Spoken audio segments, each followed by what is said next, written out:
Chapter 46. Bloody Ferrara, 18. Doomsday Spiritual Artifact Master. Concentric circles. Lying low concentric circles. This area was specially designated as the post-race waiting area, where many friends and family groups gathered, eagerly awaiting the emergence of the competitors. Zhuang Qingyan's wheelchair was positioned at a distance from the others, his solitary figure stretched out by the streetlight. A faint smile graced his lips as he asked, "Why is your face so puffy? Did someone bully you?" "No." Song Ke pursed her lips, still saying no even though she felt wronged almost to the point of showing it on her face. But Zhuang Qingyan kindly didn't expose her, saying, "All right, if you say there isn't, then there isn't." He paused, wearing an expectant expression, then continued, "But if you ever say there is, I'll think of a way to help you get back at them. Anyway, you're my golden thigh. Bullying you is like slapping my own face, isn't it?" Song Ke's mood was a mix of speechlessness and complexity. It was hard to describe her true feelings in this moment. Surprise? Happiness? Gratitude? Unexpectedness? None seemed entirely accurate. It was like when she and Xu Xing, as the family's hopes, confidently went out, only to be splashed with mud by other kids and end up rolling in the mud, dirty all over. Yet, when she returned home, the parents asked if she wanted them to seek revenge for her. Such thoughts were surreal, and Song Ke herself found them outlandish. She shook her head to clear her mind and quickly brushed them aside. She didn't take Zhuang Qingyan's words seriously. After all the power-enhanced awakeners who survived today's competition were experts in their own right. Zhuang Qingyan was just an ordinary person in a wheelchair. How could he stand up for her and seek revenge on someone else? Song Ke changed the subject, asking, why are you here?" Zhuang Qingyan replied, "I came to pick you up since the competition is almost over." In truth, Zhuang Qingyan had set off long before Song Ke's qualification was confirmed. As he said, he came here for two reasons: to pick up the two lost children and to confirm another matter. Song Ke lowered her gaze and noticed slight wear and tear around the joints of Zhuang Qingyan's wheelchair. However, overall, it still looked clean and neat. She had found this wheelchair in the Qingsong Biotech, and although it was a top-of-the-line model with all the features, the distance from the hotel to Mirror Lake wasn't that far. It was just that on such a cold day, him going out alone and running such a distance to pick them up was quite a feat. Song Ke considerately jogged up to him, grasping the wheelchair's handles, ready to push him back. "Wait." Zhuang Qingyan lightly pressed her hand back. His gaze shifted to the other side of the passageway, and Song Ke and Xu Xing followed his gaze.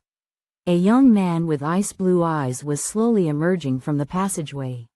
He looked like a blood-soaked demon, leaving crimson imprints wherever he walked. People around him avoided him as if they feared being tainted by his presence. "Lu Xinglin!"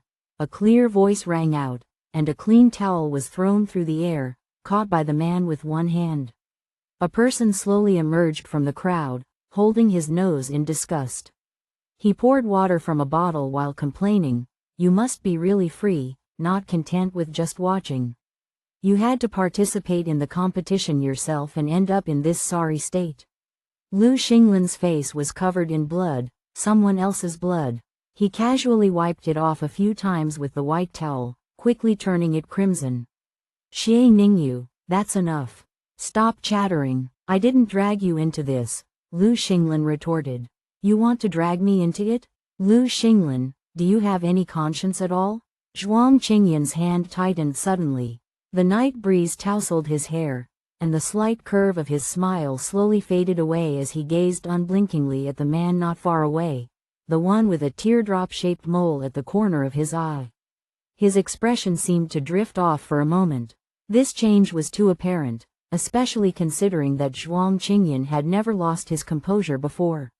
Song Ke noticed it almost immediately, and for the first time, she realized that when Zhuang Qingyan stopped smiling altogether, his expression looked terrifying. She asked him in a low voice, "Do you know them?" Those ice-blue eyes had caused her quite some trouble in the arena, and if Zhuang Qingyan knew them, she needed to find out who they were. The two men on the other side soon noticed the lingering gaze on them. They turned their heads towards Song Kei's direction. Lu Xinglan still had wounds from a spirit weapon on his face, but his eyes were clear, and he appeared very composed, indicating that the trouble in Mirror Lake was intentional. Xie Ningyu's gaze passed over Xu Xing, Song Kei, and Zhuang Qingyan one by one before losing interest and shifting to his companion. He continued, "When are we going back to Ergia? I don't want to stay here, it's so boring." Upon closer inspection, Xie Ningyu's appearance was indeed striking. He had an intensity that was neither too pronounced nor too subtle, embodying an aloof air of youthful arrogance along with a touch of vibrant charm. Especially that teardrop-shaped mole at the corner of his eye, it was like the finishing touch that brought his entire expression to life. "I don't know them." It took quite a while before Zhuang Qingyan withdrew his gaze, his tone indifferent. "Let's go." "You don't know them, but you stared at them for so long?"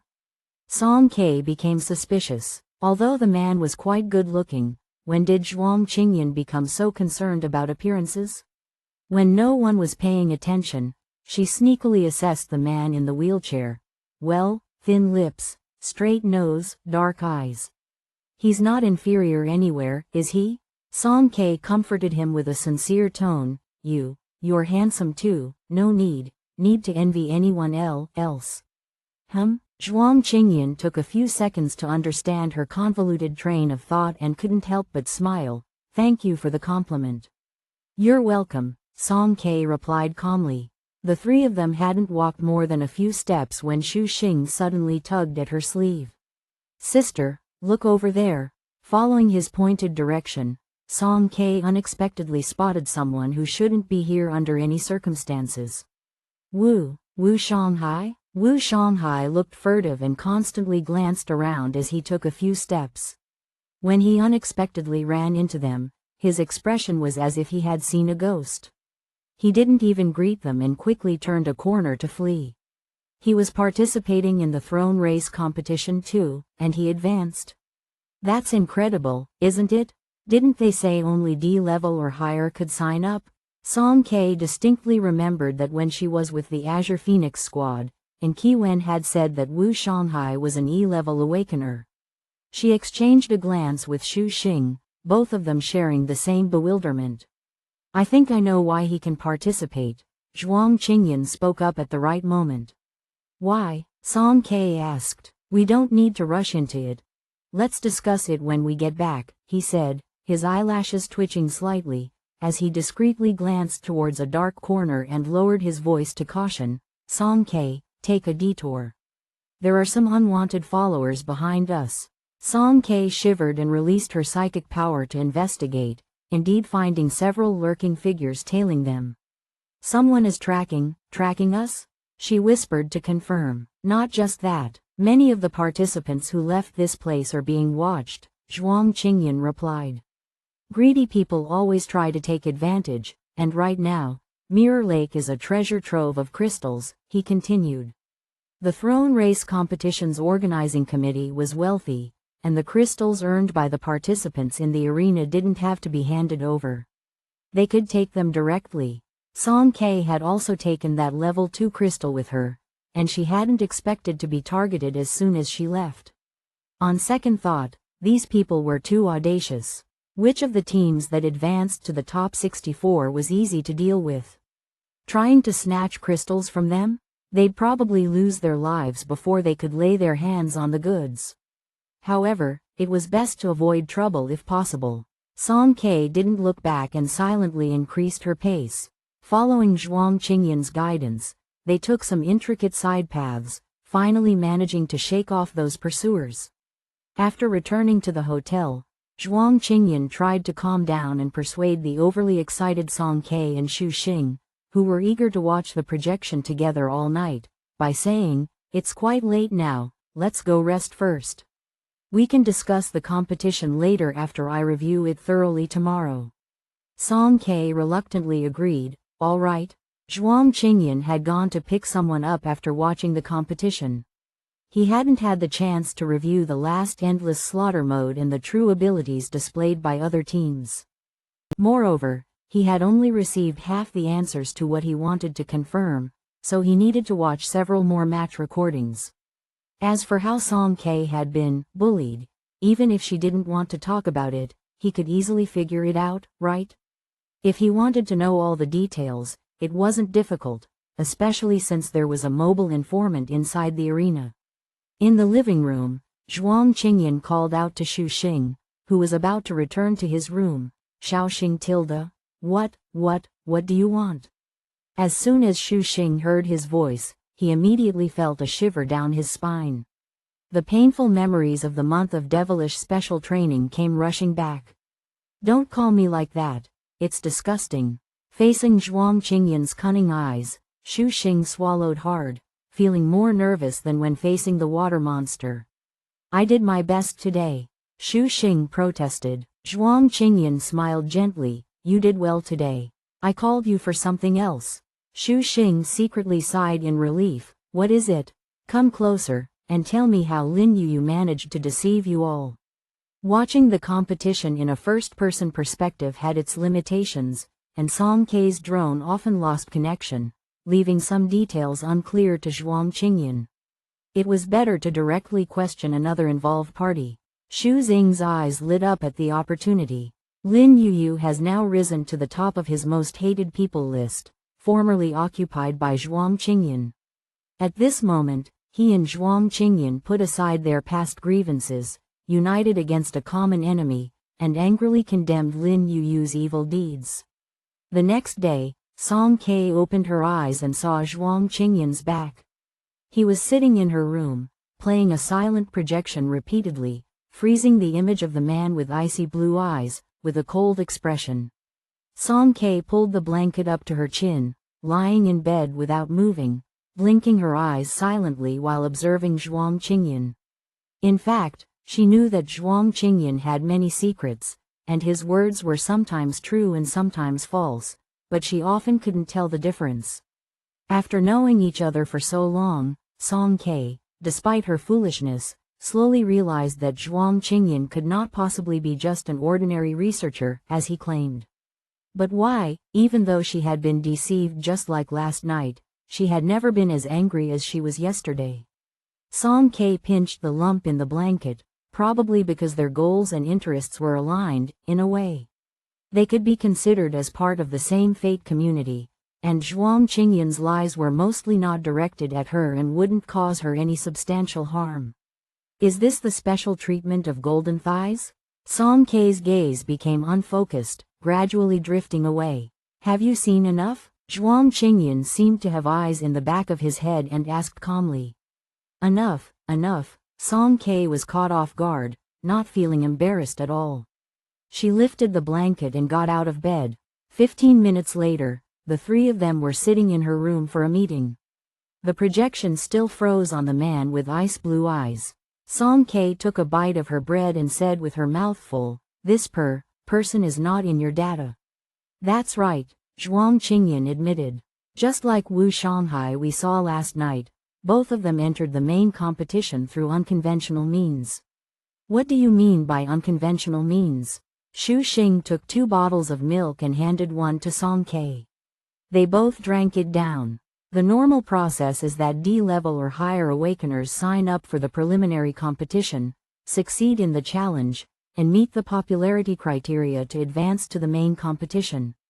Only teams that enter the main competition can make personnel adjustments, but they only need to buy a spot from the teams that have already advanced. Buy a spot? Didn't they say the championship rewards are attractive to everyone? Why would someone be willing to give it up? Because there is only one champion, and some people know that they can't reach that level. Zhuang Qingyan's tone was meaningful. So, as long as the other party's offer is high enough, they won't hesitate.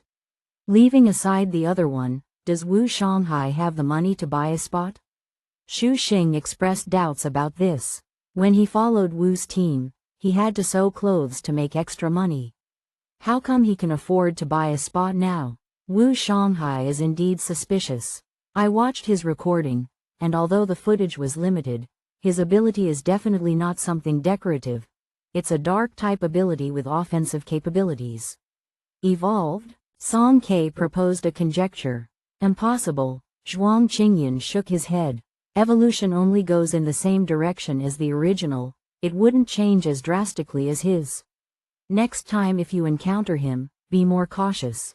Xu Xing asked again, what is his purpose for participating in the competition? Is it also to make a wish to Ilya? I don't know about Wu Shanghai's purpose, but as for this person, Zhuang Qingyan's fingertip drew a circle in the air, and a red mark appeared on the head of the man with ice blue eyes in the projection. His name is Lu Xinglin, he's from District B. Peefed, cough, cough, cough. Song Ke choked on her food, coughing loudly, and Xu Xing hurriedly patted her back. Someone from District B participating in a competition in District C? This was too absurd. How bored could this person be? Not only from District B, but he's from District B8, Urgia, Zhuang Qingyan said nonchalantly.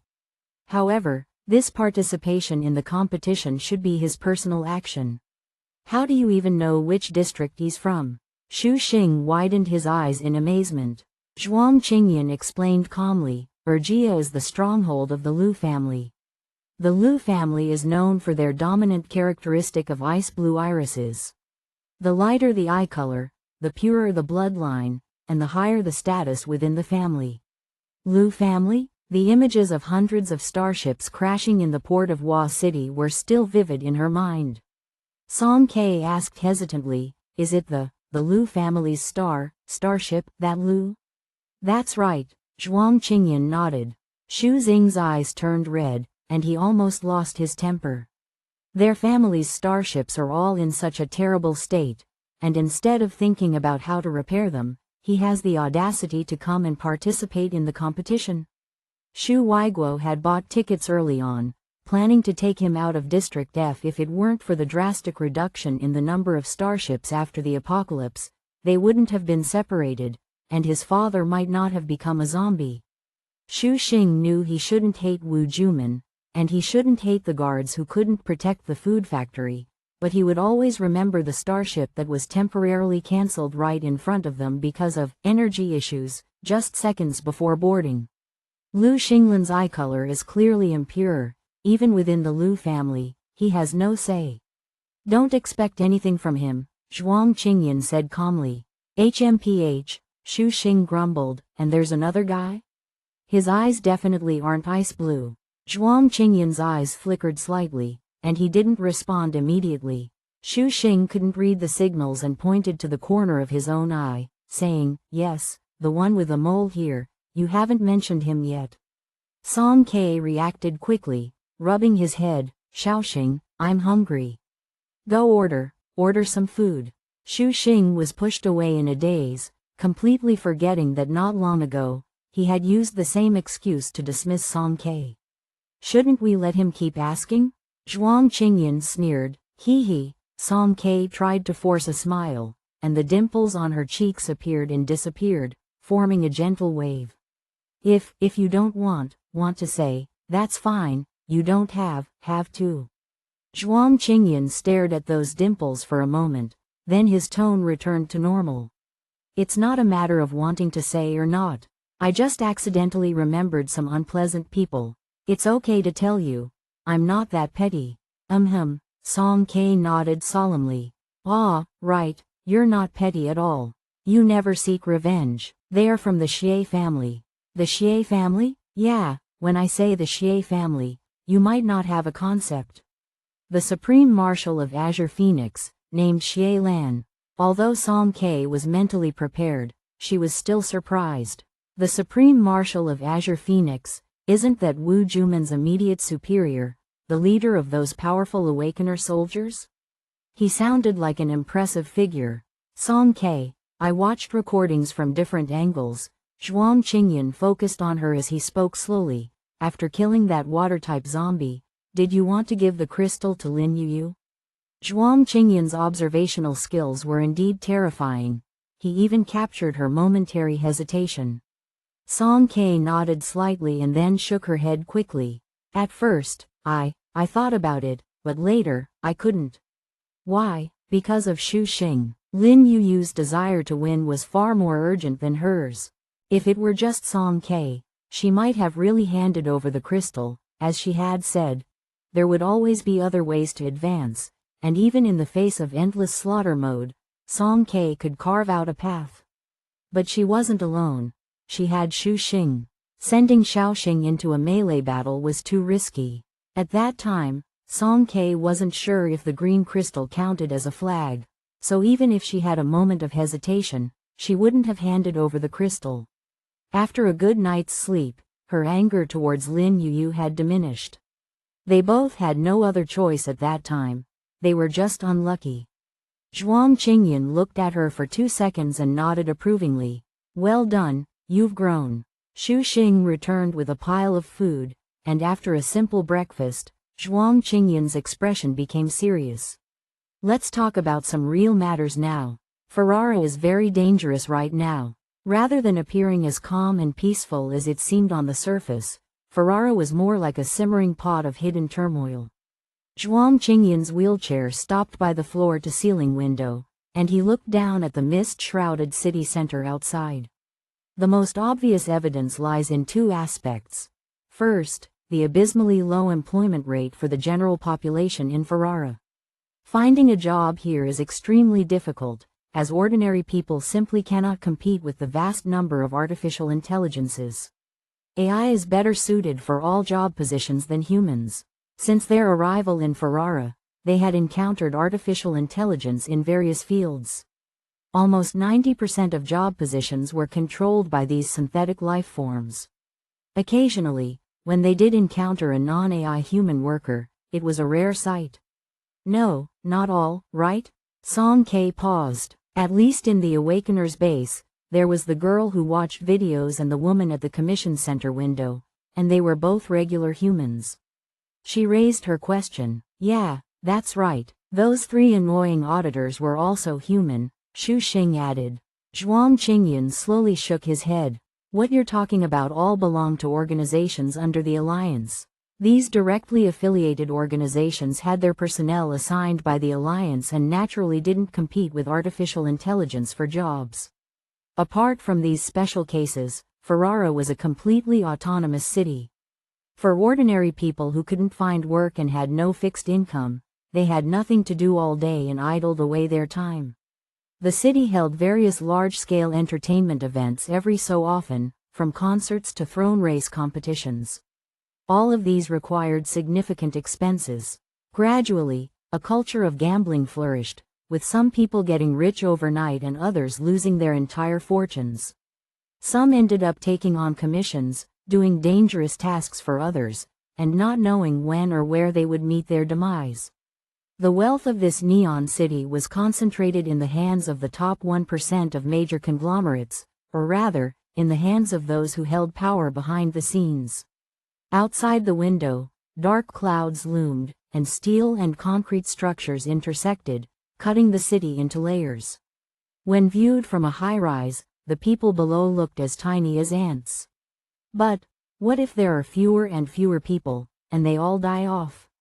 Xu Xing couldn't help but murmur. It won't happen, Zhuang Qingyan said with a chilly smile.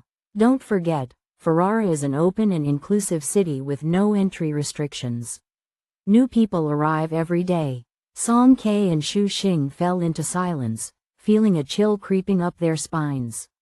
Ferrara welcomes everyone. Looking back on that statement now, it sent shivers down their spines. After Song Ke and Xu Xing had processed this information, Zhuang Qingyan pointed to the needles placed on the table. Secondly, I accessed the dark web using your terminal and found some interesting information. What is it? Some of the previous candidates for ruling officials are conspiring to unite and resist Ilya's rule. There may be significant actions taking place in the near future. This news was even more explosive than the previous one. Could they still stay here and make money in peace? Song Ke was amazed. So, what should we do? Zhuang Qingyan narrowed his eyes in contemplation. In yesterday's competition, you attracted quite a bit of attention, and the news about having a level 2 crystal in your possession has already been made public along with the recordings. In the coming days, there may be more unscrupulous individuals coming your way. Song K furrowed her brow. Being greedy and wanting it all, the crystals were still scarce commodities. Combined with the false information released by the Alliance, the number of people coveting the crystal in her possession was undoubtedly going to increase. Zhuang Qingyan accessed the V587 points system backend and thought that making money would be the same with a different approach. There's still some time before the next match. I suggest that we leave Ferrara for a while to avoid trouble. Chapter 47. Tungwen Hospital, 1. Doomsday Spiritual Artifact Master Concentric Circles Zombie Cleaner Concentric Circles, excuse me, don't block the aisle.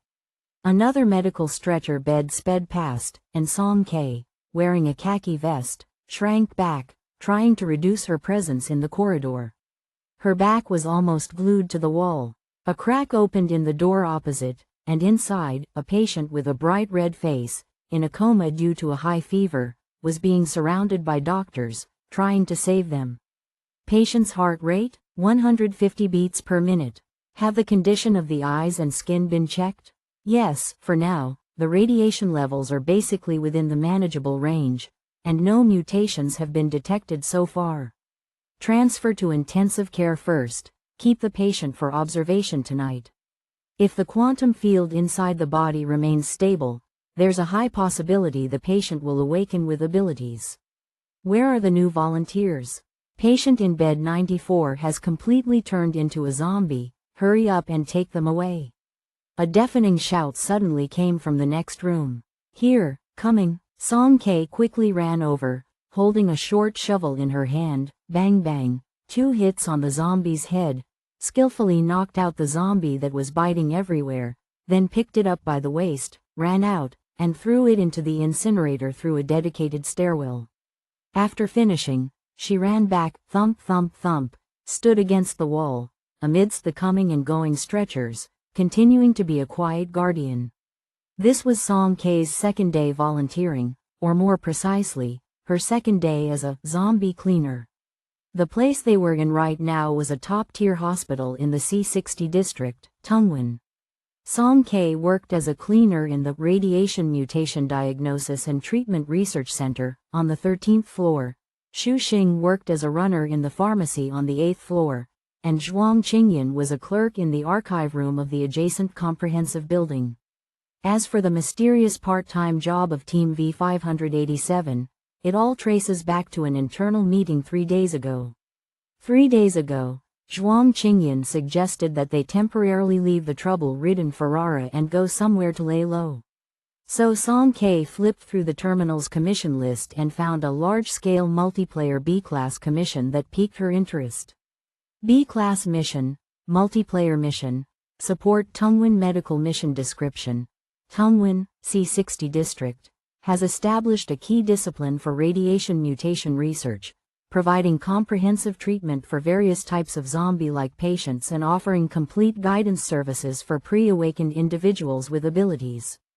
Due to a severe shortage of medical staff, volunteers with abilities are now being recruited from the entire Alliance to overcome this challenge. Mission deadline. Indefinite mission reward. 0-1000 Alliance coins. Note. Volunteers who successfully apply will gain access to C60 district within the validity period of their identity.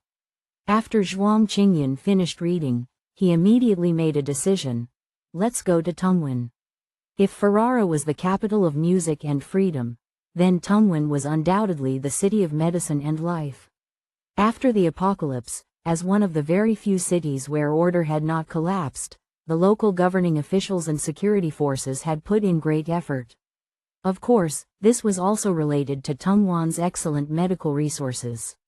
There were thousands of top-tier hospitals here, with over 10,000 practicing doctors in various fields. Almost every native resident had some medical knowledge. Tungwen's medical standards had been renowned throughout the entire Alliance even before, representing the highest levels of technological expertise and comprehensive capabilities. There used to be a joke about Tungwen. No matter what critical condition, emergency, or rare disease you had, as long as a doctor from Tungwen nodded and said they could save you, Even if you had just half a breath left, they could pull you back from the clutches of the King of Hell.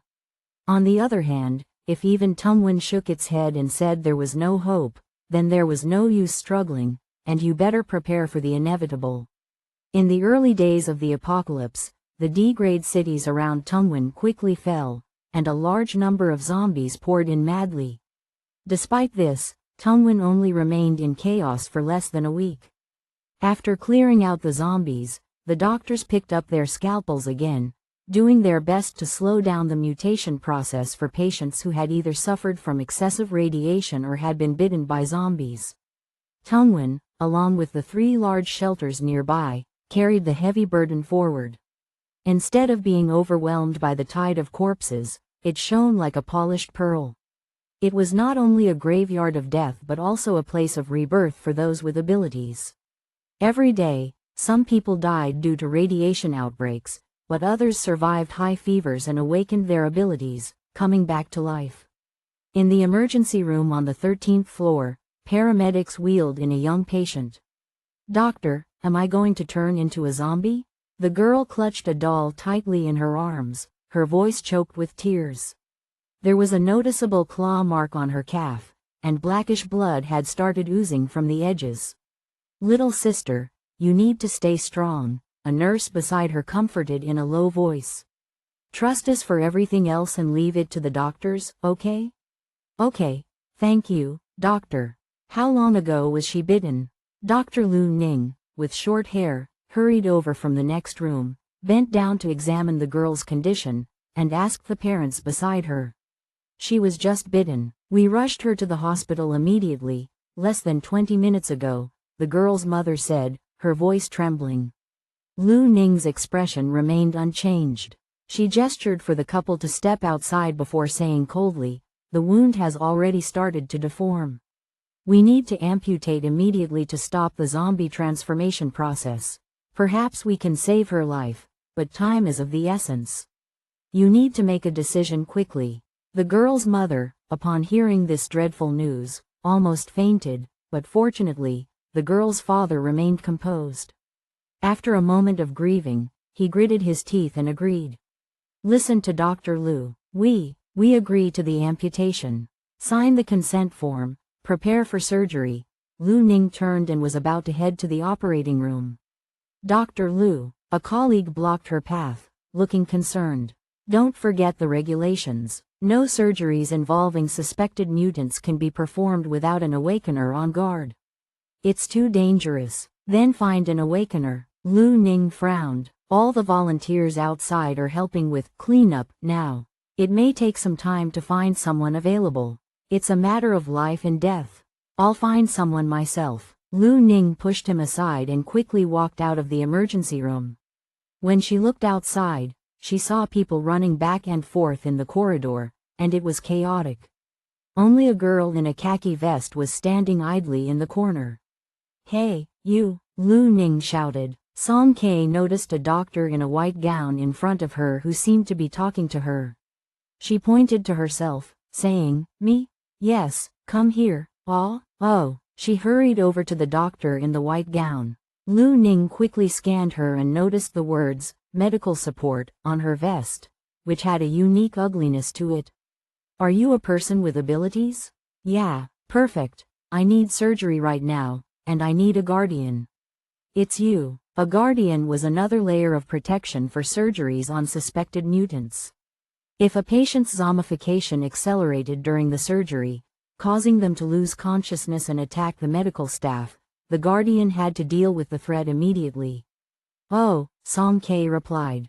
She had only worked as a cleaner for 2 days, dealing with dirty and tiring tasks and confronting zombies. This was her first time entering an operating room. She put on a sterile radiation-proof suit and, after entering the operating room, was directed to stand in a corner, serving as a guardian in a different location.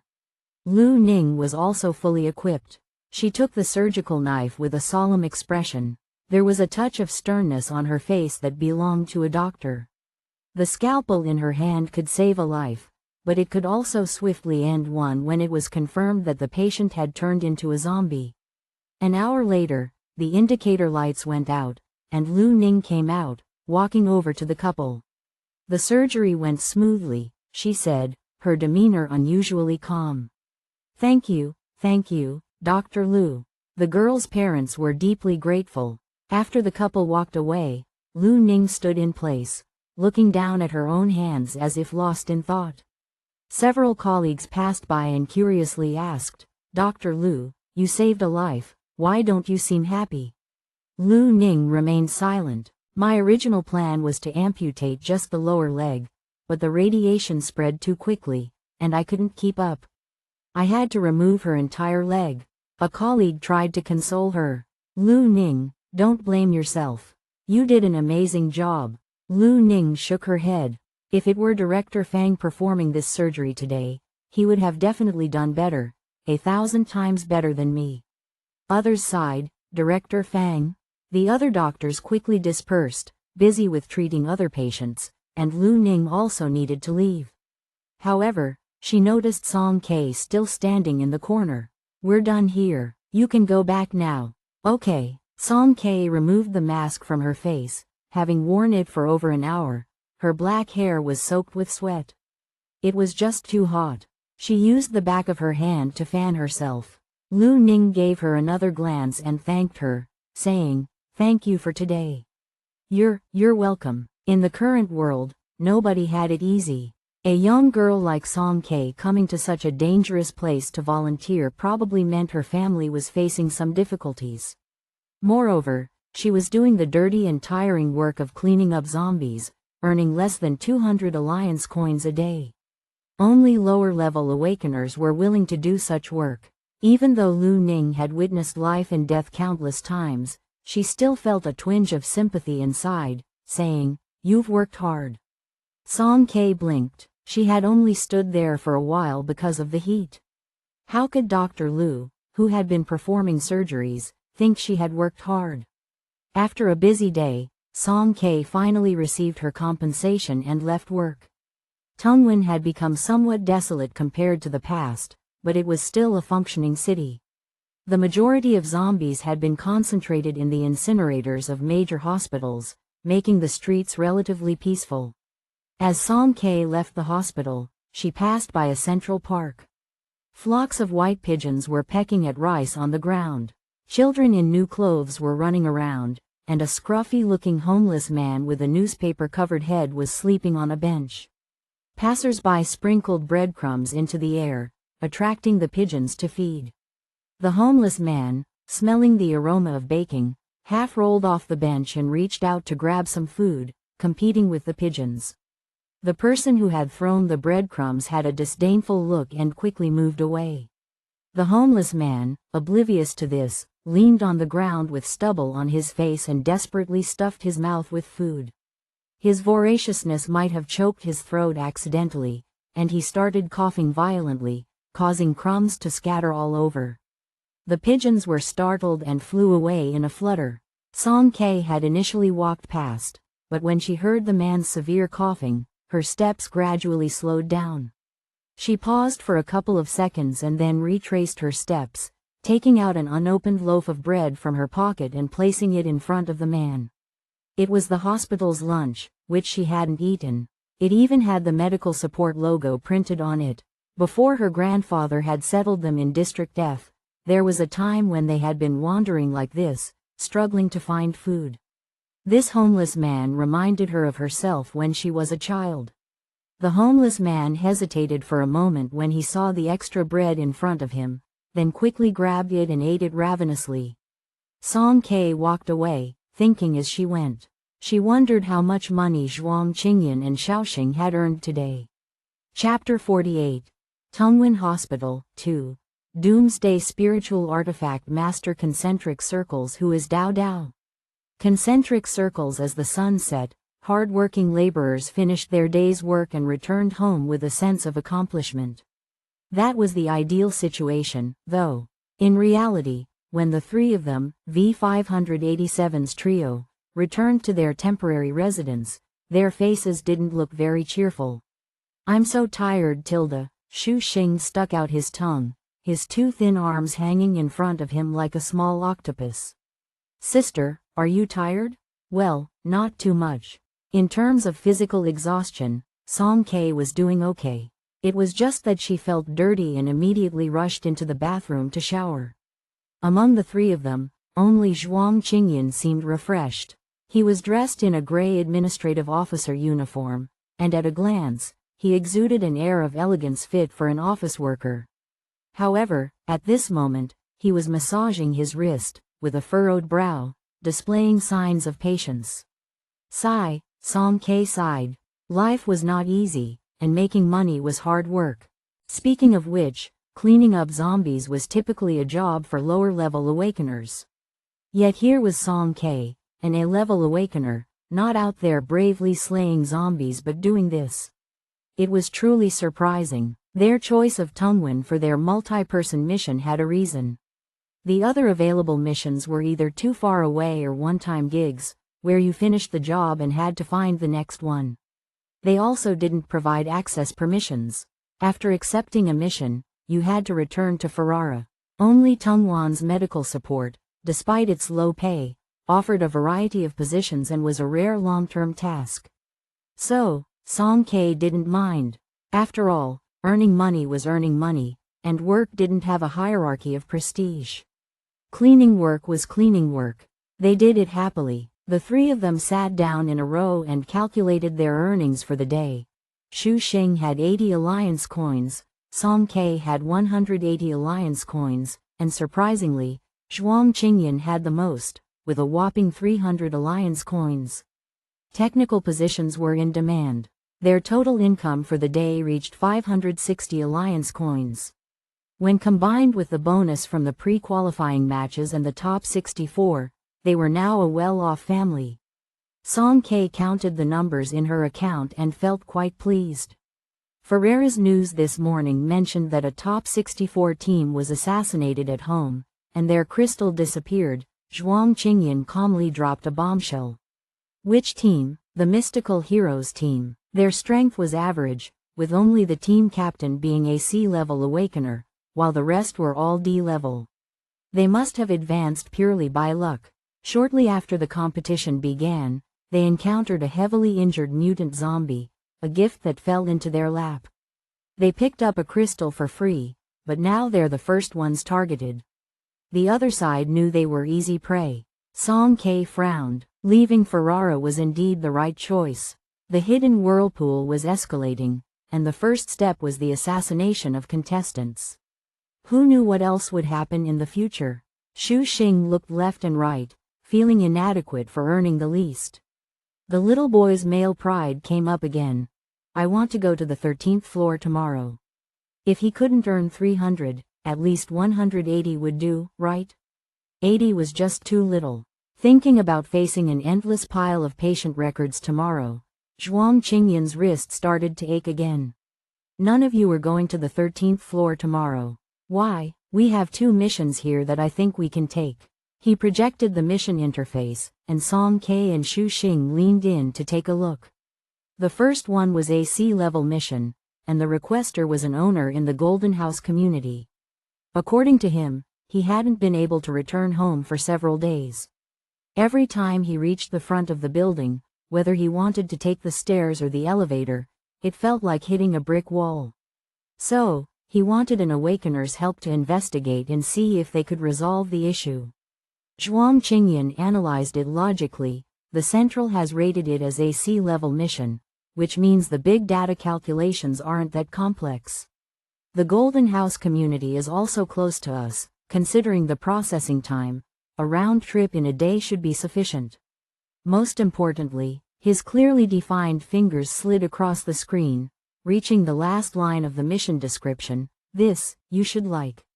The mission reward prominently displayed. 1,000 alliance coins. Wow, this homeowner must be wealthy. Song K's eyes lit up. Zhuang Qingyan smiled, seemingly anticipating her reaction. Take a look at the second one. The difficulty of the second mission was only D-level, and the requester was in a hurry. She mentioned that her child, Dao Dao, had been running a fever for several days. However, there were zombies roaming the floor, and she couldn't open the door at home, making it impossible to leave. She suspected it was a supernatural event and wanted an awakener to lend a hand and help take her child to a nearby hospital. Huh? Song K noticed the connection between the two missions. The address is the same. That's right, both in the Golden House community. The requester for the second mission lives in apartment 1507 of Building G. This was interesting. In the same residential complex, one owner said they couldn't get in, while the other said they couldn't get out. Who was telling the truth? They'd probably only find out by going to the scene. The problem likely lies in Building G. We can handle both missions together. It shouldn't be too difficult. Tomorrow, we'll go together, Song K decided. Early the next morning, Song K first activated the terminal at the Tungwin Mission Hall and successfully accepted the missions. Then, the three of them headed to the Golden House community. The Golden House community was a high-end residential complex, and from the outside, it seemed to have been minimally affected by the apocalypse, with greenery and public facilities largely intact. The property management was quite responsible. After confirming their awakener identities, they registered them before allowing entry. The security guard leading the way jingled his keys, the crisp sound echoing noticeably in the quiet environment. This is the building. There hasn't been any activity here for the past few days. The group stopped at the entrance of the building, and the security guard was about to leave. If you can get in and find zombies inside, just call the security team. Don't come looking for me. If there are patients with a fever, I can help you contact the nearby 5th hospital. They'll send an ambulance. The security guard was just an ordinary person, and fearing zombies was understandable.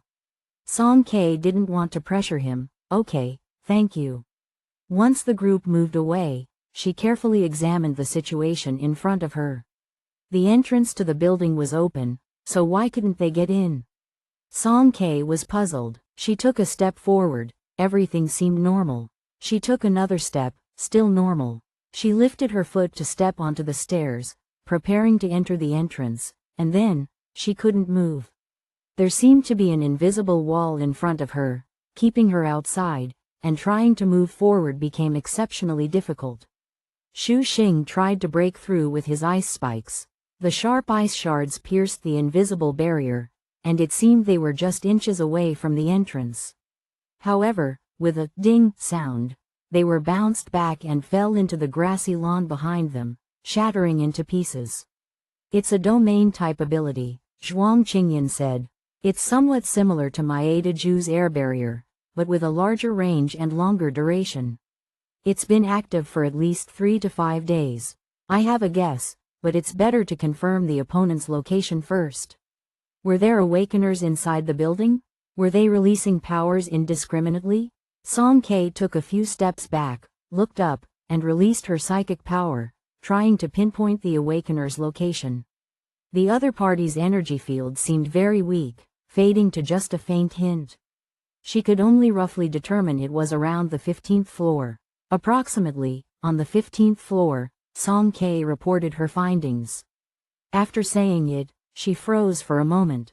The 15th floor, why did it sound so familiar? Could it be? Could it be? I know. Is it the feverish kid from the mission? Xu Xing answered a split second before her. Song K. She was slow again, not even able to keep up with Xiaoxing. Zhuang Qingyan suppressed a smile. Very likely. The person is disoriented, unable to control their powers, involuntarily creating a domain. Because of this, the people inside their home can't leave. He gently patted a certain dejected head. The child's psychic power isn't strong, so when they spread their ability over such a wide area, there must be weak points. It's up to you to find them. Once we breach the weak point, there should be a few seconds of a vacuum period, enough for us to get inside. Song K gathered her focus, circled around Building G, and manifested a spear-like object in her hand, nearly 5 meters in length. She prodded here and tapped there until she finally detected a weaker point on the outside of the 5th floor. Backing away to the flower bed outside, she aimed at the weak spot, took a running start, and sprinted forward. With a flick of her right hand, she traced a half arc in the air. Swish! The spear flew forward with thunderous force, piercing something in midair. Invisible ripples spread out, momentarily disrupting the psychic power surrounding Building G. Quick, let's get in. Zhuang Qingyan shouted. The three of them seized the opportunity and rushed into the building. 2 seconds later, the absolute domain rebounded, returning to its original state. Zhuang Qingyan glanced back and said, domain-type abilities are not easy to break through. We can only locate the awakener responsible and persuade them to remove it. But the child is feverish and not cooperative. Song Ke expressed some concern. Okay, I'll handle the communication when the time comes, Zhuang Qingyan said.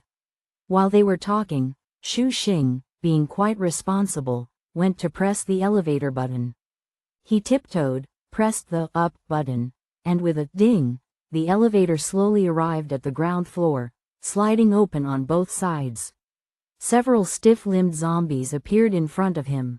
Xu Xing gasped, and behind him, a multitude of ice spikes shot out, skewering the monsters before them. The zombies hadn't even had the chance to roar before collapsing limply to the ground. Xu Xing turned back, frightened and apprehensive. He opened his mouth, intending to alert the other two, but Zhuang Qingyan and Song Ke were still engrossed in their conversation, not giving this side a single glance. Xu Xing, he sighed melodramatically, realizing he was the one who had to deal with everything on his own. Song Ke and Zhuang Qingyan finally came over, noticing the fallen zombies inside the elevator. They praised, well done, Xiaoxing. Xu Xing, acting a bit spoiled, simply nodded his head, keeping his accomplishments and fame to himself. The group cleared the zombies out of the elevator, piled them up on the ground floor, and then proceeded to the 15th floor. Sure enough, there were quite a few zombies wandering on the 15th floor. Song Ke and Xu Xing worked together to eliminate the threat. Zhuang Qingyan pressed the doorbell of 1507, saying, "Hello, we're the Awakeners who received the mission. Is it your child who needs to be taken to the hospital?" There was no response, so he pressed it again. "Hello." This time, before he could finish speaking, the door to 1507 was abruptly pulled open. A woman with disheveled long hair and glasses appeared, tears of excitement in her eyes. "Finally, I can open the door. Hurry, Dao Dao has a high fever. Please take her to the hospital." Zhuang Qingyan reassured her, saying, "Don't worry, first bring your child out, and I'll talk to her. We've already cleared the outside." He tried to comfort the young and flustered mother while simultaneously having Xu Xing contact an ambulance from the 5th hospital. The woman cradled a small figure wrapped in a blanket and brought her out. As she passed by, Song Ke glanced at the bundle and instinctively felt that something was off. Before she could fully process it, the corners of the blanket moved, and a small head poked out. A corgi with a drooping ear emerged, grinned at them, its nose moist, and let out a weak woof. Song Ke, wait, could someone please explain why Dao Dao was a dog? An Awakener dog? Chapter 49. Tungwen Hospital, 3. Doomsday Spiritual Artifact Master. Concentric circles. We kidnapped a big star. Concentric circles. Song Ke's language system was in disarray. She and Dao Dao, who was curled up in a blanket, stared at each other in silence. Dao Dao's big eyes met her gaze for a moment, and then she turned her head away, disdainfully blowing a bubble of snot. "Oh, this dog, why is it still looking down on people?" Song Ke was furious. Zhuang Qingyan was also unusually speechless. His original plan was to communicate with this child named Dao Dao and persuade her to temporarily suppress her abilities. Now it seemed that this task was even more challenging than he had imagined. No, it should be said that this task had already surpassed the scope of what humans could accomplish. "In your request, you mentioned that it's your child who has a fever." Zhuang Qingyan took a deep breath, carefully choosing his words. "That's right, Dao Dao is my child," the woman responded confidently. "She has a fever, please hurry and take her to the hospital." Take a dog with a fever to a pet hospital? But was Dao Dao's condition due to her awakened abilities, or should she be taken to a specialized radiation center? Zhuang Qingyan rubbed his forehead. Your child, from our preliminary assessment, seems to have awakened her abilities. She sensed danger outside and created a protective field on her own, which is why you haven't been able to leave your home for the past few days. Really? The woman was quite carefree and didn't find anything unusual about her dog awakening abilities. She lifted Dao Dao affectionately and nuzzled her nose. So, Dao Dao was protecting Mommy? That's amazing. Woof, woof. Dao Dao barked twice in cooperation. V587's 3 members watched the woman and the small dog perform their touching mother-daughter act without expression. Zhuang Qingyan cleared his throat, interrupting this warm scene. Now, Dao Dao needs to suppress her abilities before you can leave. How do we do that? The woman was cooperative and immediately asked, what do I need to do? You're her mother, don't you have some special way of communicating with her? Xu Xing muttered. Dao Dao is usually quite obedient. Dao Dao, can we please suppress that thing? The woman asked hopefully. Woof, is it done? Can we leave now? The woman looked at them with anticipation. Song Ke shook her head. The protective field was still in place. Let me try. Xu Xing volunteered and extended 2 small paws towards Dao Dao's head, glaring menacingly. Little dog, suppress your abilities. Dao Dao sneezed and sprayed him with saliva, her tiny dog face showing a hint of disdain. You do it. Xu Xing wiped his face in annoyance and handed the problem over to Zhuang Qingyan.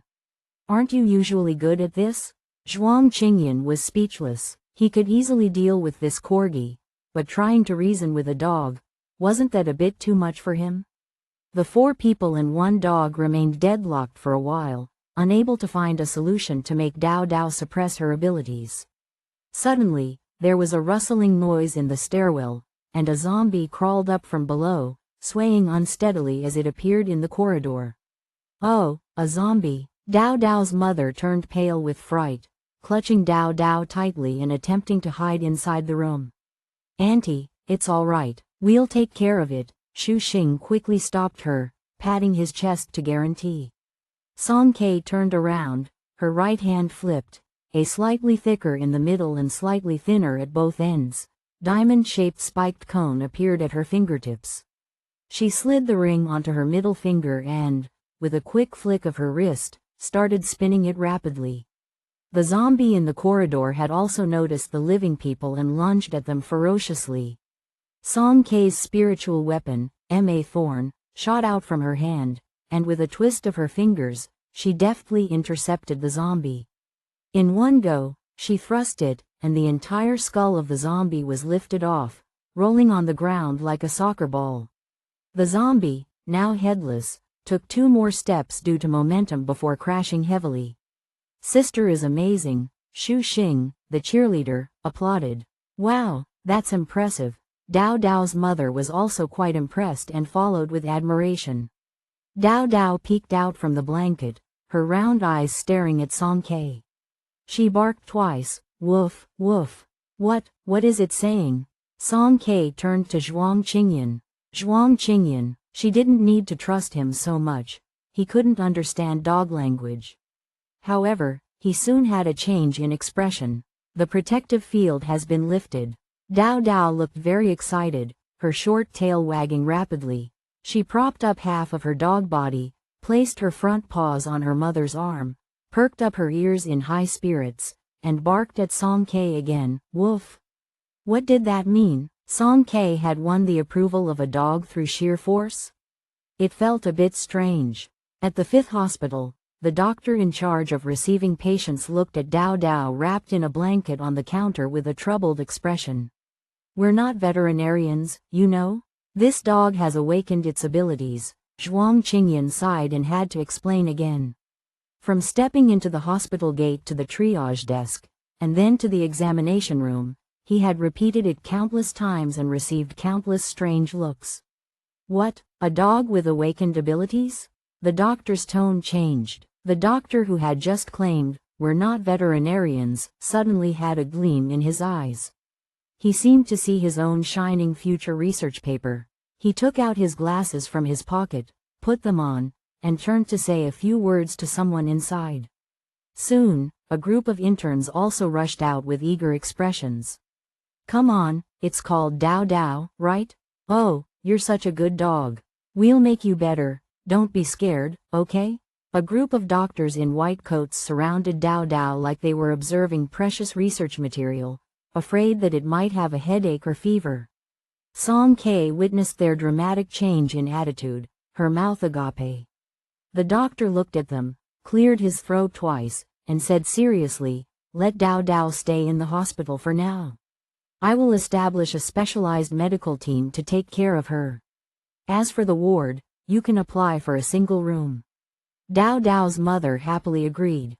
After leaving the examination room, Song K, Dao Dao, and Dao Dao's mother said their goodbyes, and their mission here was considered successfully completed.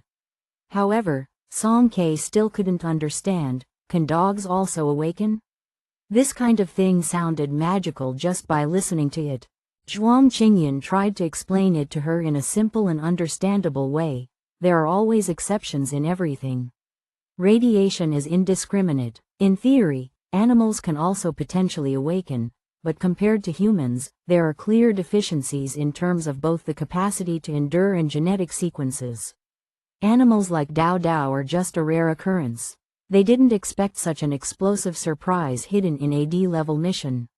A few more missions like this would be enough to test their mentality. Having completed their part-time work for the day, the three members of V-587 relaxed and leaned against the corridor to enjoy the breeze. The fifth hospital was quite different from the 119 hospital where Song K had worked a few days ago. The 119 hospital was always racing against time, with doctors in the emergency department and resuscitation constantly busy, and the 13th floor, the radiation specialist department, was even more of a disaster area. Radiation outbreaks often resulted in patients becoming more zombie-like and a threat to the safety of ordinary people. Volunteers had to maintain strict vigilance and be ready to clean at any time. But the fifth hospital seemed much calmer. In the small park below, there were lush trees, and hospitalized patients were chatting and walking. The overall atmosphere was peaceful and healing. According to the introduction, this is more of a therapeutic hospital, Zhuang Qingyan said. Tungwen Hospital had many branches, and perhaps different hospitals had different roles. Song K found this calm atmosphere quite pleasant. She lay on the railing in the middle of the atrium, enjoying the breeze, her gaze casually scanning the surroundings. Then, she spotted an extremely familiar figure. The person was wearing black sunglasses, a high-end gray overcoat, and her long wavy hair was not tied up this time but fell smoothly on her shoulders, snugly pressed down by a woolen hat.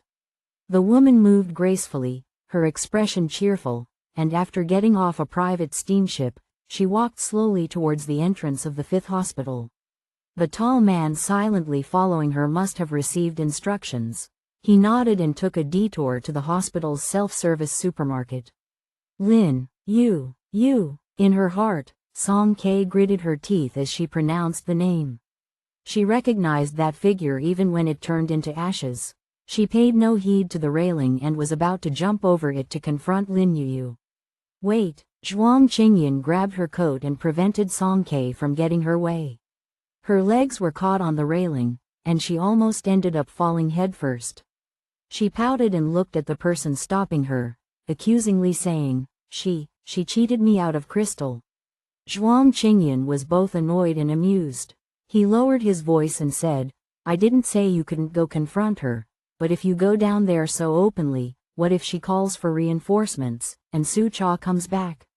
By then, if you two have a brawl, and there's a crowd watching, won't that attract the Tungwen security team? We've finally obtained the admission permit.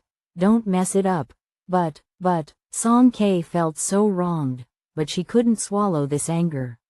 Zhuang Qingyan stopped teasing her and quickly came up with an idea. "Don't worry. I have a way to catch her. I guarantee it will help you vent your frustration." Humming a tune, Lin Yu entered the fifth hospital with a graceful stride.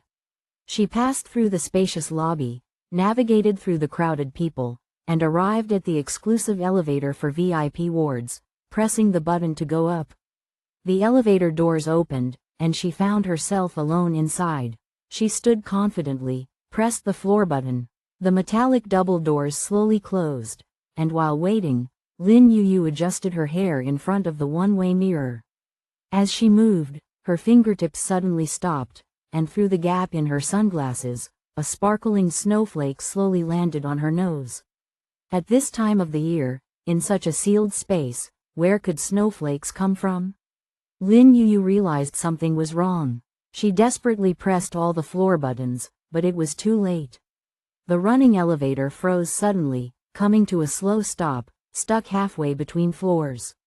The space inside her car was encased in a layer of thick frost. Ka-chunk, the metal sliding doors were forcibly pried open. Outside was pitch black, and in some mezzanine of an unknown floor, Song Kei, with her bare hands, forced open the elevator door. She squatted on the ground and gave Lin Yu a sinister smile. Lin Yu quickly took off her sunglasses, her eyes wide with shock, and her red lips were about to speak. Song Kei didn't give her a chance to speak. She delivered a swift knife-hand strike to the back of Lin Yu's neck. Although this celebrity was an awakener, she was a pure support type and had almost zero close combat experience. Struck by Song Kei like this, her body went limp, and she fainted on the spot.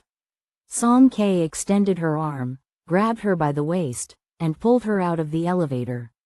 Then, she shouted up through the elevator shaft to Xu Xing above, "Xiaoxing, it's a success."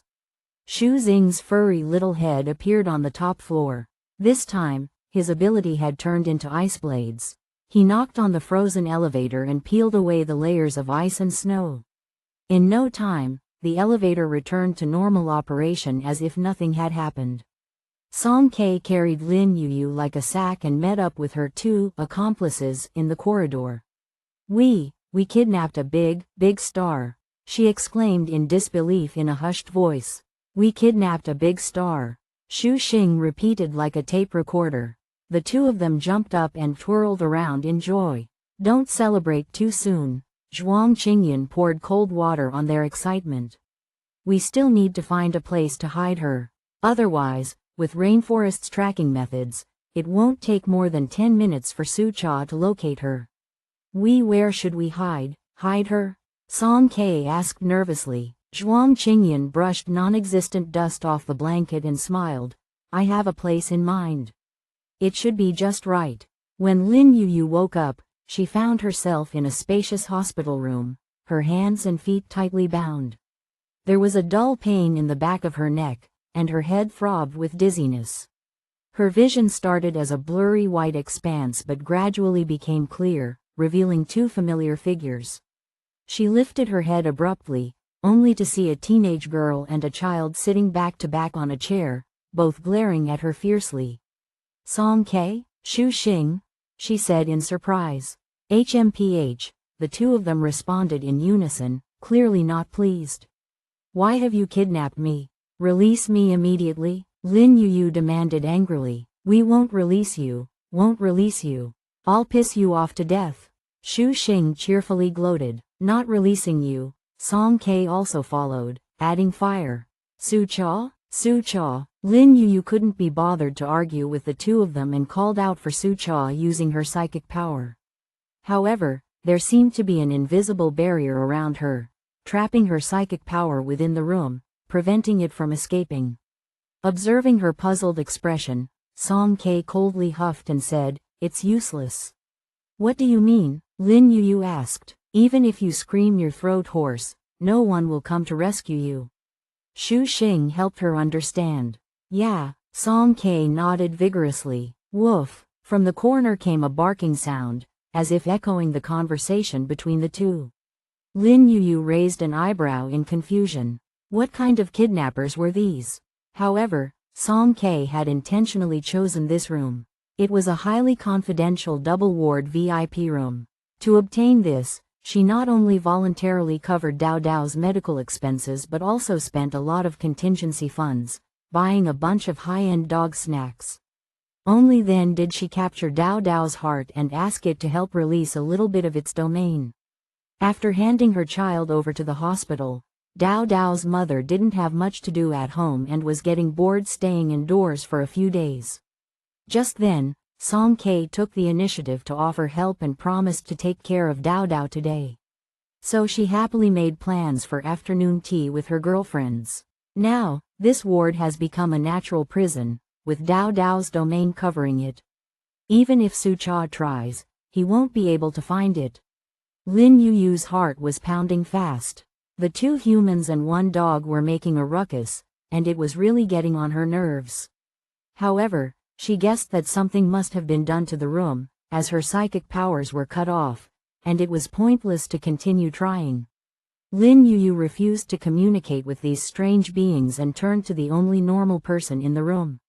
"What exactly do you want from me?" Lin Yu asked. "I don't want to do anything, I just want to have a good chat with Miss Lin." Zhuang Qingyan leaned against the window, his smile as cool as the cold wind, devoid of any warmth. Lin Yu fell silent for a moment, carefully considering the situation, then turned to Song Ke with a serious expression. "Regarding Mirror Lake, Song Ke, I apologize to you. I'm sorry. If you want that crystal, I can return it to you. What compensation do you want? Within my capabilities, I'll do my best." "Miss Lin, not all mistakes can be made right afterward," Zhuang Qingyan interrupted her. "Even if wounds can be healed, the scars left behind are difficult to erase." Song Ke nodded, though she wanted to argue that the scars on her body could disappear, but now was not the time to correct Zhuang Qingyan. So, she endured. "You're right, I feel sorry for what I've done, but I don't regret it. If I had to do it again, I would." Lin Yu's gaze was resolute. "Because I have a reason I can't afford to lose." "Song Ke, you won't trust me again, will you?" Lin Yu sighed, a hint of bitterness in her mouth. "My initial intention in proposing cooperation was not to deceive you. If that wasn't the last crystal, we should be able to sit together and celebrate victory." Song Ke remained silent. There were no ifs anymore. Lin Yu had betrayed her trust, and she couldn't get over that. "Betrayal is never worth forgiving," Zhuang Qingyan calmly commented. "If Miss Lin feels truly guilty, she should take some practical actions." "What do you want? Money? How much money?" Lin Yu asked. Zhuang Qingyan shook his head slowly. "What kind of people do you take us for? Extortionists and thugs?" Lin Yu replied. "From your actions, is there really a difference?" Still being defiant, Zhuang Qingyan wheeled his wheelchair across the floor and approached the famous star. "Lin Yu, you left Ferrara and came to Tungwan, specifically to the 5th hospital, which is mainly responsible for recuperation. Why? Do you have someone here who means a lot to you? Family or friends? Is the other person hopeful to wake up, or have they already turned into zombies?" "I guess it should be the former, but the situation isn't great, which is why you're willing to do whatever it takes to snatch the crystal, right?" Lin Yu narrowed her eyes suddenly.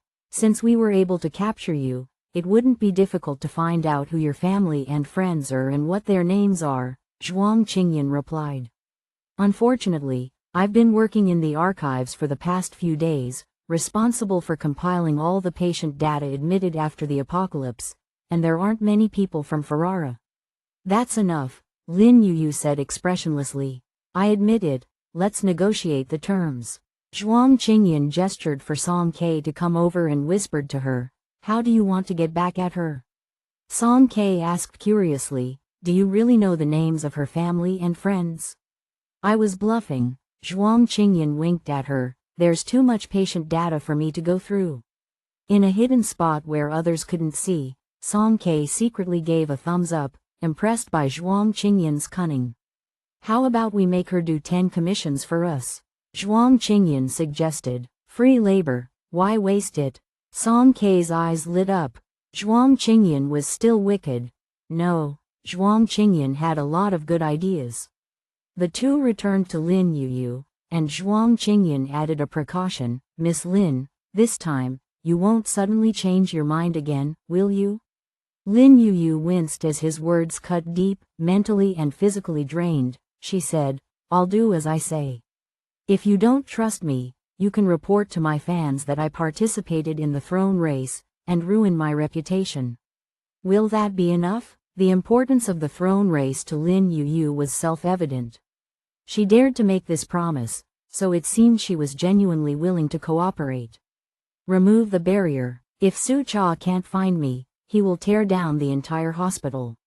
Song Ke and Shu Xing tried to coax Dao Dao again, with Song Ke performing a sort of acrobatic act with her thorns, and Shu Xing barking, "Woof, woof," trying to find the right frequency to communicate with the dog. Finally, Dao Dao couldn't stand it anymore and hid in the doghouse, with its round buttocks facing the two people, ignoring them completely. Lin Yu felt like facepalming. How did I end up being kidnapped by these people? But when she glanced at Zhuang Qingyan, who remained unfazed while watching this absurd scene, she thought that when it came to cunning, this man was the most terrifying. After coaxing Dao Dao for a long time, Dao Dao finally decided to forgive these two indecisive humans and withdrew her domain ability. Song Ke prepared herself for what was to come. In less than 5 minutes, a snake-like figure burst into the room, heading straight for the group of people. Song Ke raised her thorns to block, and a dark green dagger flew out, embedding itself in the ground and instantly corroding a large area. Dao Dao's tail wagged frantically as it barked alertly, "Woof, woof." "Su Cha, stop," Lin Yu stopped him with a tired voice. Su Cha slowly moved forward, exuding an aura of danger in the midst of the turmoil. He walked silently in his short boots, bringing with him the damp and oppressive feeling of the rainforest. He seemed like a weapon ready to be unsheathed, his muscles taut, ready to strike at any moment. If Dao Dao was a cute puppy, then Su Cha was like an enraged watchdog, desperate to bite down on any threats, especially those who threatened his owner. Everyone in the room kept a close eye on him because when a powerful psychic lost control, the destruction they could cause was astonishing. Fortunately, Su Cha had not completely lost his sanity. He coldly glanced at the people in the room, then came to Lin Yu's side and knelt down to untie the tightly bound ropes. Lin Yu flexed her wrists, which had turned red from the tight bindings. "So, what do you need me to do?" Song Ke put forward the request for 10 commissions. Lin Yu furrowed her brows, taking a moment before nodding. "All right, but make sure it's done before the next match. I won't stay in Tungwen for long. Considering it's a temporary employment, sharing your information publicly should be a basic requirement, right?" Zhuang Qingyan spoke with a chilly tone. Lin Yu silently nodded and compromised. Lin Yu, a class support type, psychic ability, illusory singing. Depending on the lyrics I sing, I can apply curses or blessings. He's Su Cha, a class offensive type, psychic ability, venomous corrosion. However, he excels at assassination, and in one-on-one combat, before meeting Song Ke, no one was his match. Zhuang Qingyan's speculations were indeed correct. These two had sound and venomous abilities. A double A-class combination. With these two free laborers, Song Ke's excitement surged. They could take on more challenging requests and make a lot of money. Chapter 50. Tungwen Hospital, 4. Doomsday Spiritual Artifact Master. Concentric Circles. Coolies, come quickly. Concentric Circles. Tungwen, in a specialized drug transport route. The towering figure of nearly 1.9 meters moved through it, clad in a plain black vest, camouflage pants, and combat boots. Occasionally, he would bend down to clear the road debris, and when a zombie jumped out, he would ruthlessly take them down without expression. The task he was undertaking was one of the most tedious within the sea level, checking the conditions of the lifeline checkpoints, clearing blocked roads. After clearing each segment, he had to pass through the outposts for confirmation to ensure unobstructed drug transport into Tungwen. Though it was a sea-level mission with a good reward, few people took it due to its dirty and tiring nature, consuming a lot of time. V587 had come, Not only that but completed it quite comfortably. After all, they even got 2 free coolies. Song K and Xu Xing were acting like old bosses. Despite the cold weather, they had set up a pergola and were squatting side by side on the curb, sipping juice, and supervising Su Cha's work. They would occasionally provide some feedback. As Su Cha kicked a zombie away, the two clapped in unison. Su Cha's muscles bulged as he threw a steel bar to the side, and the two compared their wrists, regretfully realizing they both had thin arms. Their appearances seemed lacking no matter how one looked at them. Amidst the sounds of clap, wow, and awe, Lin Yu gradually lost herself.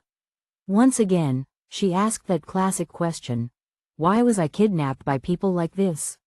Su Cha, covered in sweat, stopped in front of her. The former big star now had a bare face due to helping clear the roadblocks, with dust on her face and body. Don't do this. Su Cha took the gravel from her hand and gestured for her to rest. I'm willing to admit defeat. Lin Yu gritted her teeth. Not following the rules is fine. Su Cha's gaze turned cold. I'll go kill them. Lin Yu quickly stopped him, afraid he would actually do it. You don't have to. It's my debt to them in the first place. Zhuang Qingyan was right. Betrayal isn't worth forgiving. Su Cha looked at Lin Yu.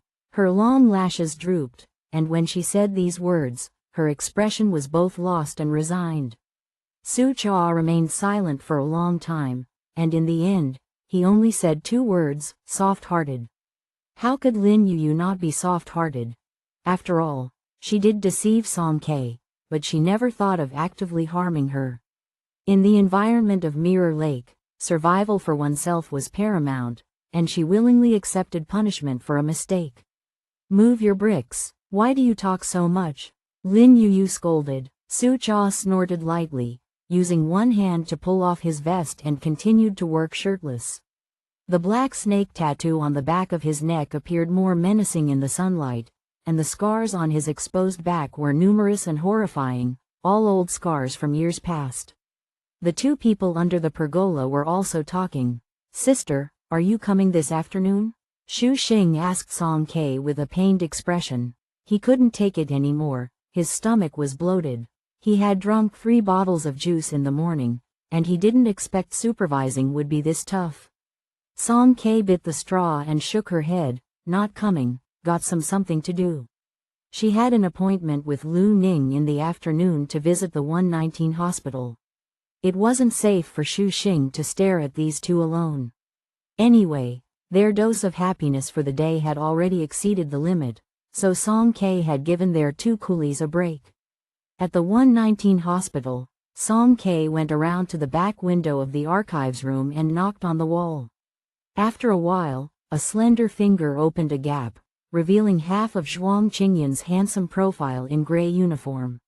She didn't know why he was so dedicated to the archivist's job, leaving early and returning late for several days, spending all his time here looking up information. Song K had her hands behind her back. Yesterday, it was agreed. Zhuang Qingyan sighed. I've also said that an ordinary doctor can't cure my leg. Song K persisted. The doctors in Tungwan are very CA capable. Zhuang Qingyan locked eyes with her persistent gaze for a long time and finally compromised. Okay, I'll listen to you. Song K pushed him to the 13th floor and found Lu Ning's office, knocking on the door in a proper manner. Come in, a cold voice came from inside. During this period, whenever she had free time, she would come to work as a zombie cleaner, and Lu Ning felt that it wasn't easy for her to support her family at such a young age. He would often take special care of her. Over time, they grew closer. After learning that she had a companion with a leg injury who could only move in a wheelchair, Lu Ning suggested that Song K bring him over for an examination whenever she had the time. After Zhuang Qingyan's blanket was pulled back, Lu Ning was momentarily stunned. This leg was not simply injured, from the appearance. It was grotesquely twisted, resembling being crushed by a truck. Song K usually had to take care of her disabled brother, and from what she said, it seemed there was also a younger brother at home. The little girl had it really tough. Lu Ning's misplaced affection for Song Ke deepened. I've scheduled a holographic scan for you. Take your brother to get the imaging done first, Lu Ning said. Song Ke had a slight objection to the term brother, not brother. Not a brother? She thought only family would be so devoted and loyal. Lu Ning's gaze shifted back and forth between the two, and suddenly she seemed to have a realization, thinking she had figured it all out. I'm sorry, you seem quite devoted. So, take your friend to get the imaging done. Song Ke was puzzled, feeling that there was some hidden meaning in Lu Ning's omission. Once they left the room, Song Ke asked Zhuang Qingyan, What do you think Dr. Lu is thinking? Zhuang Qingyan smiled faintly. You've touched her heart, I suppose. Song Ke said, Huh? After completing the holographic scan, the two returned to the office, and Lu Ning carefully examined the report. Your leg has been broken for a long time, and the wound has been repaired twice before. This has led to significant internal bone displacement. With the current level of technology, if I perform the surgery, I won't be able to achieve the restoration you're asking for. Song Ke's shoulders slumped in disappointment. Lu Ning put down the report and contemplated for a moment. I'll check with some of my colleagues to see if they have any better solutions. She swiftly made inquiries among Tongwan's elite orthopedic surgeons while Zhuang Qingyan took back those few documents and flipped through them with a cold expression. After ending the voice calls, Lu Ning paused, then hesitantly spoke. Ideally, we would insert a rhenium steel plate to externally fix the injured leg. However, reshaping the leg later is difficult. Even if you don't use a wheelchair, you may still need crutches in the future. Or, have you considered the option of a mechanical prosthetic leg? No, we haven't. Zhuang Qingyan coldly rejected the idea.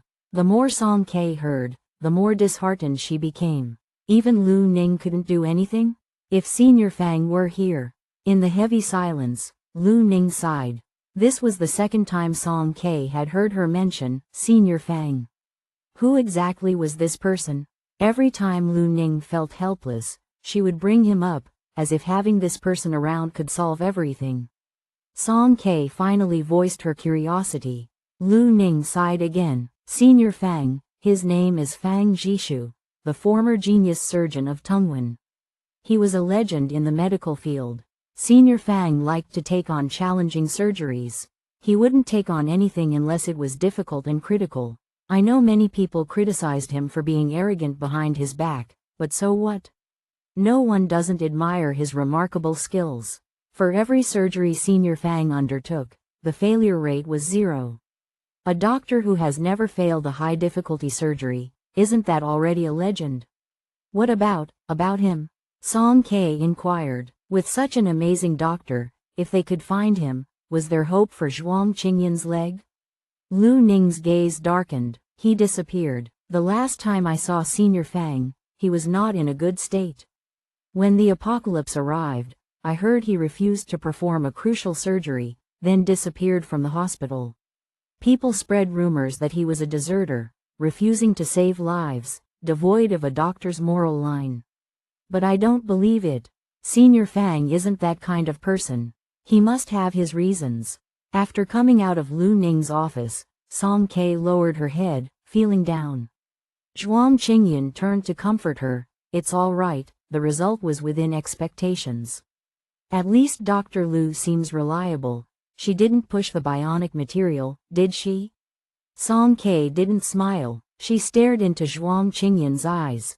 You mentioned that healing-type awakeners can cure, right? Zhuang Qingyan fell silent for a moment. Perhaps. To restore his leg, this healing-type awakener not only needed to be at least A-level but also required a solid medical foundation, familiarity with the human skeletal structure. Such a person, even if they truly existed, would undoubtedly be highly regarded by major regions, and it was unlikely they would get to know them. Song Ke leaned her head against the back of her chair again, thinking despondently. Where could she find a healing-type awakener? She looked down, and outside the hospital, there were many people wearing security guard uniforms, chasing away suspicious refugees. Under the bridge, in the park, a large number of homeless people were being driven away from their original spots, leaving in confusion. What are they doing? Zhuang Qingyan glanced down and quickly recalled recent news in his mind. The current flow of people in Tungwan is too high. The city hall is strictly checking people coming in and out. Those without permits will be driven to nearby shelters. Song K stretched her neck. The disheveled homeless people couldn't be seen clearly. They huddled, shoulders slouched, leaving with unsteady steps. On this night, when the night was deep and quiet, Song K's terminal suddenly rang. The glaring red light illuminated the entire room, and she sat up, the sleepiness completely gone. On the terminal appeared an A-level urgent commission. Hello, Awakener. The following information is from the Tungwan City Hall. There's a large-scale zombie tide near the Luia shelter. The crisis is urgent. Please assist with all your might in defending Tungwan. Luia was the nearest shelter to Tungwan. If it was engulfed by the zombie tide, Tungwan would be wide open to danger, and its downfall was just a matter of time. Song K grabbed her coat and rushed to the door.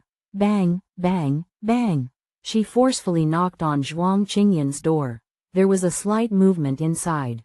Song K couldn't wait and barged in directly. Zhuang Qing, before she could finish saying, "There's an urgent commission," her eyes widened. Zhuang Qingyan was leaning against the writing desk with his clothes disheveled. The silk pajamas were carelessly buttoned with 2 buttons, revealing clear clavicles and faint abdominal muscles. In the rush, he managed to put on some pants, but his hand was still on the belt, supporting himself against the table to maintain balance. Song K's mouth dropped open. Zhuang Qingyan's bangs were scattered on his forehead, and he sounded helpless. "You just barged in like this?" "Huh?" Song K was stunned and glanced at him again. She was in a hurry, and who knew he wouldn't properly dress while sleeping? No, he wasn't wearing anything at all. Not only did she barge in without any embarrassment, she stared at him unabashedly. Zhuang Qingyan raised an eyebrow involuntarily. They used to share a room, and he could overlook it when she slept without covering, but now they had separate rooms, and she still came and stared like this. Did this young girl not see him as a man at all? "You want to watch me change clothes?" "No, I don't." Song K looked disgusted, turned around, and stepped back. "Close the door." Zhuang Qingyan's indifferent voice came from behind. Song K hesitated and closed the door. 5 minutes later, the still sleepy Shu Xing was also awakened and brought into the impromptu meeting. V587 was dressed neatly, and they sat together. "I want to go to Luia," Song K stated her thoughts. This time, it wasn't for money and points but for Tungwan. If Tungwan fell, the medical resources here would be lost in an instant. Not to mention, Song K and their temporary shelter would be lost. For the entire alliance, it would be a massive disaster, essentially extinguishing the faint hope of life. Zhuang Qingyan also realized the severity of the situation and nodded in agreement, saying, "All right, let's go together, but we need to be careful. Zombie tides are not easy to deal with." The 3 quickly packed up and were getting ready to leave. "Wait," Song K suddenly stopped in her tracks. "I forgot, there are 2 more." Lin Yu was abruptly awakened from her sleep by a series of urgent calls. "Who is it?" Irritated, she ruffled her hair and answered with her eyes closed. "Who's disturbing me in the middle of the damn night?" "Come quickly, a commission, sending you the location."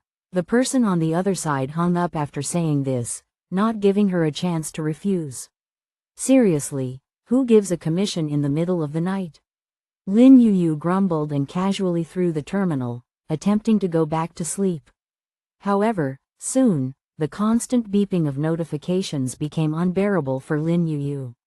She picked up the terminal, squinting to adapt to the bright light, and identified the information on the screen. As if afraid she would fall asleep, the other side sent the location every few seconds, urging her. "Come quickly, or I'll report you." "Are you coming? Hurry, 7 commissions left." Lin Yu, Song K. "These brats, I really owe them." Luia shelter. A circular iron wall tens of meters high separated the safe zone from the zombie tide. Inside the high wall, a solemn and killing atmosphere lingered, while outside the wall on the wasteland, an endless horde of zombies was converging towards this place. As Song Kei hurried along, she tirelessly sent messages to her coolies, location, come quickly. A few minutes later, Lin Yu, wearing a mask and sporting dark circles under her eyes, appeared with an unpleasant expression. Following her was a plain-clothed Su Cha, showing no expression as expected. You better have a good reason. Lin Yu gritted her teeth with a bare face. Song Kei rushed her so much she didn't even have time to wash her face. Of course, I do. Song Kei gestured for both of them to look at the base of the wall. The horrifying zombies had already gathered by the wall, climbing and reaching the middle position. It was time to act quickly. After observing the situation, Lin Yu was first surprised, then felt a tightness in her heart. Did Song Kei really not regard her as an outsider? Every time there was dirty and tiring work, she never forgot them. Could they endure suffering for themselves? Song Kei showed her Awakener ID at the outer perimeter, and the group smoothly entered the security line. At this point in time, there were very few external Awakeners arriving for support.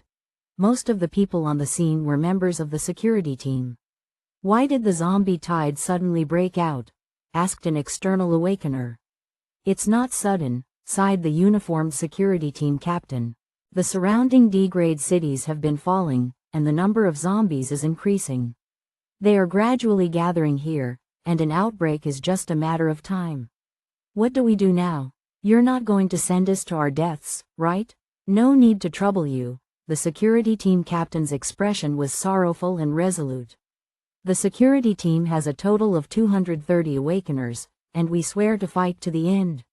The security team was composed of official Awakeners from Tungwan, mostly local residents.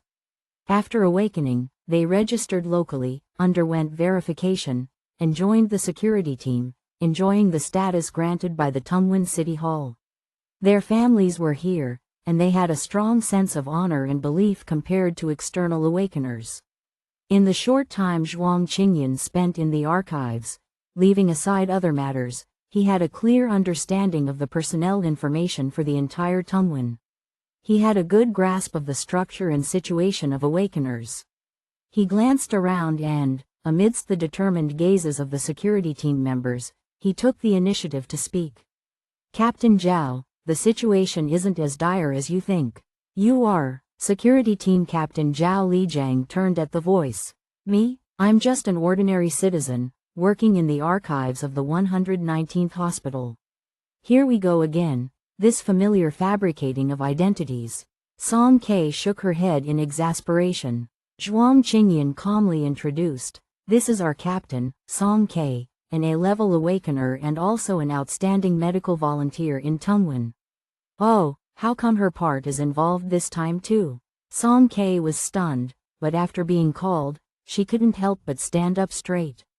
As for being an outstanding volunteer, it should be a compliment for her good work as a zombie cleaner, right?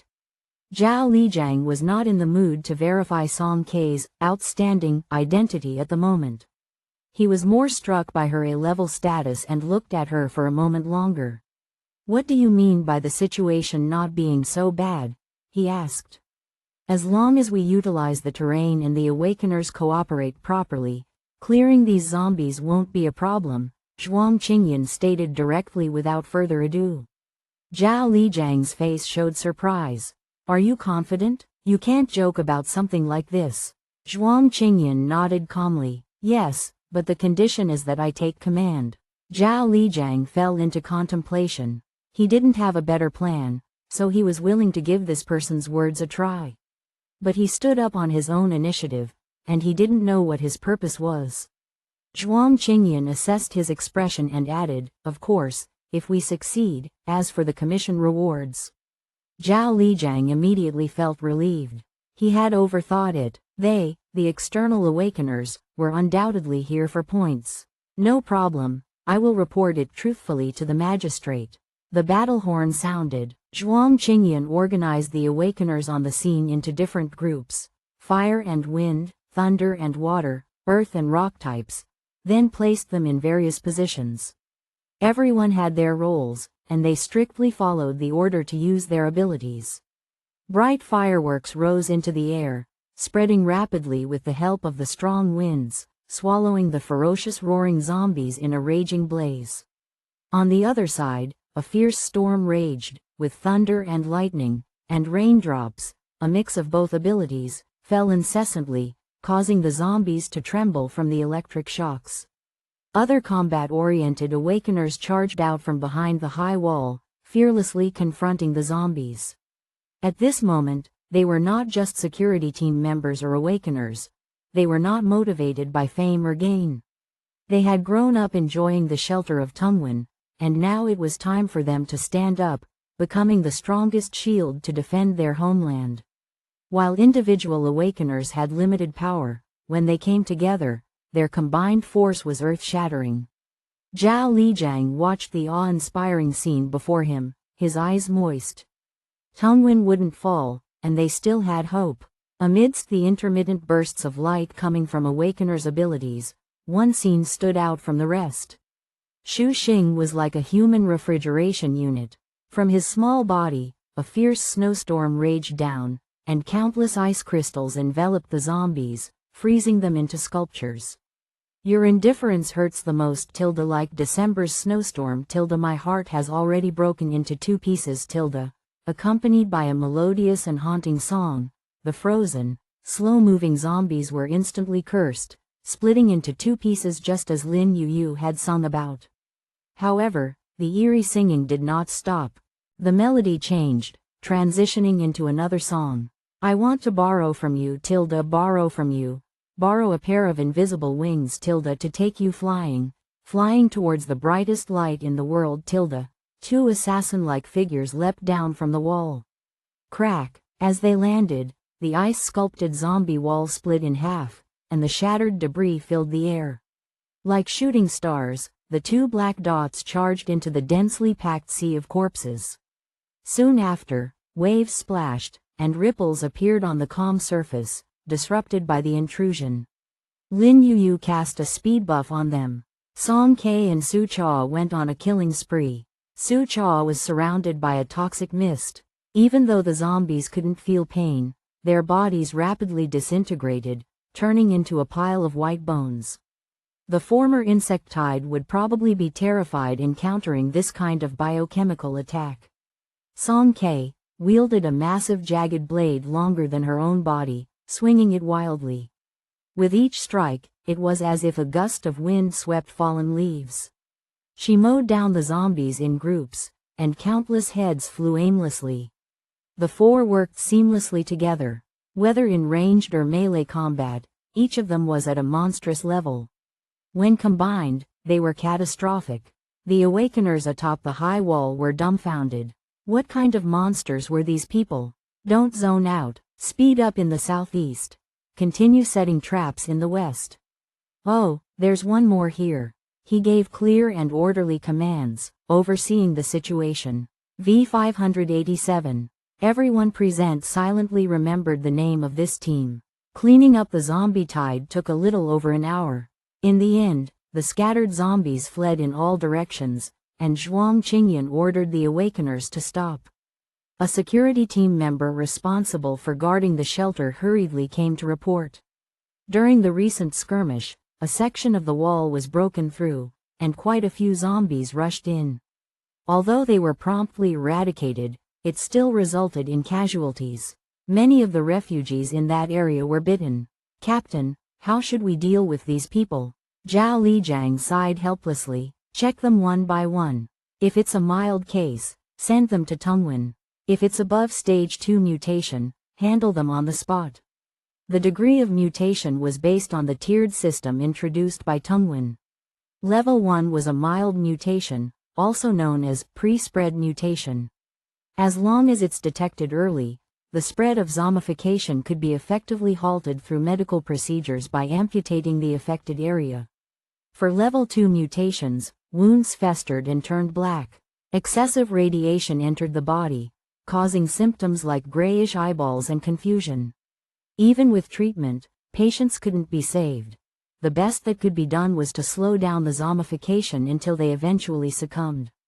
When Song Kei returned from outside the wall, she happened to witness the security team inspecting and cleaning up the scene. A middle-aged man, his eyeballs cloudy and his fingers transformed into claws, was subdued on the ground, struggling desperately. "Let go, I need to go to the hospital. I can still be saved." "No chance, you're at stage 3 mutation."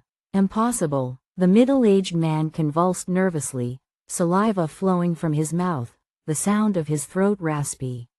"Confirmed stage 3, nearing complete zombification." A security team member drew out a particle gun, bang, ending his life. Sobs broke out, and the others who had been attacked by the zombies huddled together, their hearts in turmoil. These were all vagrants who had just been driven away from Tungwan that afternoon. They thought Luoya was a safe haven, but little did they know they'd encounter a zombie tide at night. If they had just died outright, it would have been fine, but they were unlucky to be bitten by zombies, left to wait in a half-dead state for an inevitable fate. Song Kei looked around and unexpectedly found a person still lying by the door. As the middle-aged man's body was being dragged away, the person seemed to sense something. Slowly, they turned over and faced upwards. Song Kei caught a glimpse of a familiar logo in his pocket and took a step forward. "Don't go near," Lin Yu held her back, her expression serious. "This person has been bitten." The scruffy bearded vagrant stared blankly at the ceiling, the open collar revealing several black bite marks.